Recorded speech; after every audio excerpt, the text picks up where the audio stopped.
ఓం నమో వెంకటేశాయ. శుకమహర్షి వకులమాత ఆశ్రమానికి వచ్చారు. అమ్మా వకుల, నీ జన్మ ధన్యం. ఇది శ్రీనివాసుని వివాహ లగ్న పత్రిక, అందుకో. సంతోషం సుఖమహర్షి. శ్రీనివాస, ఆకాశరాజు మాటగా నా నోట విను. నీవు రాజమందిరానికి వేంచేసి మా పద్మావతిని పాణిగ్రహణం చేసుకో అని సుఖమహర్షి శ్రీనివాసునికి చెప్పారు. శ్రీనివాస, సెలవు. వివాహంలో మీ దర్శనం చేసుకుంటాను. సుఖమహర్షి, సంతోషం. మీ కంఠమాలను నా కానుకగా పద్మావతీదేవికిచ్చి నా అంగీకారాన్ని తెలియచేయండి అని శ్రీనివాసుడు కంఠహారాన్ని శుకమహర్షికి ఇచ్చారు. ఓం నమ శివాయ. ఓం నమో బ్రహ్మదేవాయ నమః.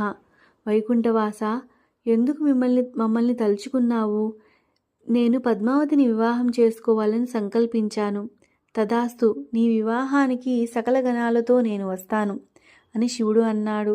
శుభమస్తు, జరగవలసిన కార్యమే కనుక తప్పేదేముంది? సర్వ దేవతలతో నేను దగ్గర ఉండి ఈ కళ్యాణం జరిపిస్తాను అని బ్రహ్మ అన్నారు. సంతోషం. కుబేర ప్రత్యక్ష.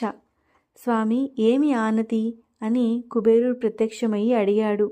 వివాహానికి కావలసిన ధనాన్ని చేకూర్చు.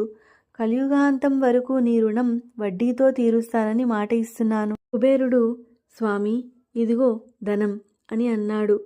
తర్వాత గరుడ, నేను వివాహానికి నీ మీదే తరలి వెడతాను అని శ్రీనివాసుడు చెబుతున్నాడు. మహాభాగ్యం స్వామి అని అన్నాడు.